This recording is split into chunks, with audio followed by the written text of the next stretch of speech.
Good morning. It is freezing cold everywhere in the USA. Welcome back to the Pro Football Report. Let's talk real quick about Coach Glenn and the Jets. Now, I'm seeing a lot of firing, and I've seen a couple of defensive coaches recently decline to even interview. My thing is this: there's a lot of coaches I want to see succeed, and I remember earlier this year because I talked a little bit about small college ball too on one of my other channels. And Mike Vick is at a HBCU, it's an FCS school, small Division One. And earlier this year, I was talking to people and I said, him firing his defensive coordinator halfway through the first season is not how you kind of go about things. When you are the head coach, you're the leader. You hired these people. These people also trusted you to give them an opportunity. If you look at the great coaches, Belichick, Saban, rarely did they fire assistants because they also understood they had to teach their assistants to be better. And most of the time, you saw their assistants always leave for bigger jobs or a better opportunity, right?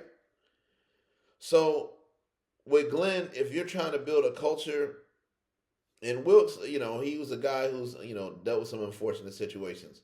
He won at the Niners, and then the Niners fired him, and then the next year they hired a new guy, and then that guy didn't do that well, and then the Niners fired him. And a lot of the 49ers fans, shout out to them, they were like, you fired a D coordinator, but we end up in overtime. What about all the problems the offense had in the Super Bowl game? That was a year in Vegas. I believe it was February 2024. But anyway, let's get back to Coach Glenn. You are the ultimate leader.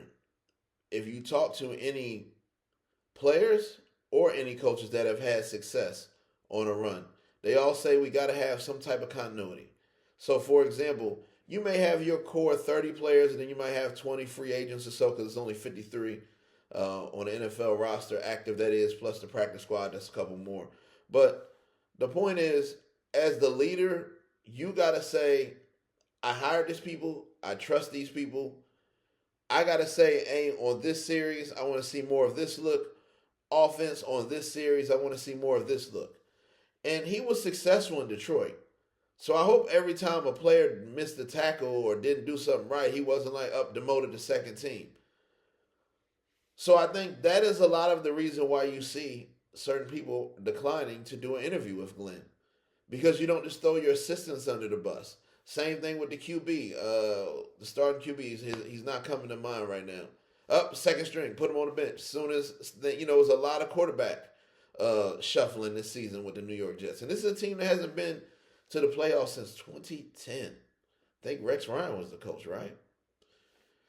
So to make a long story short, when you're a leader, you have to be a leader in all phases.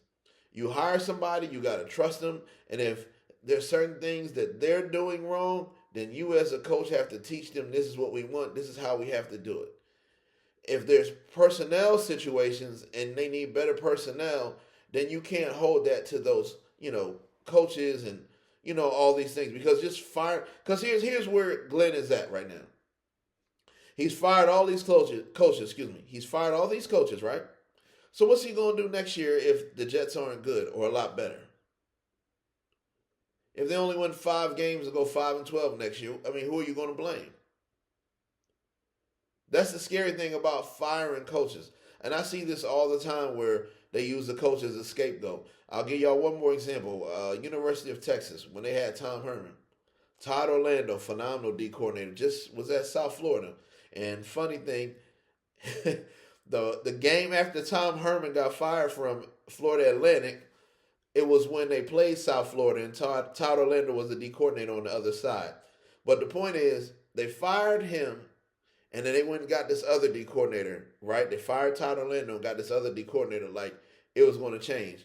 The defense ended up being, I believe, worse than the year that they blamed on Todd Orlando. But he had just won with Todd Orlando at the University of Houston and had a historic run, right?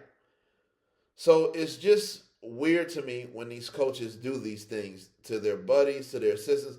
There's one thing if a guy's unprofessional, he's doing a horrible job, all these other things. But when you're trying to build something, a franchise, a program, whatever, you got to hire those assistants, trust them, believe in them, and move forward. Playing the blame game is not cool when you're a leader. That's all I got to say. Good luck to the Jets. Peace.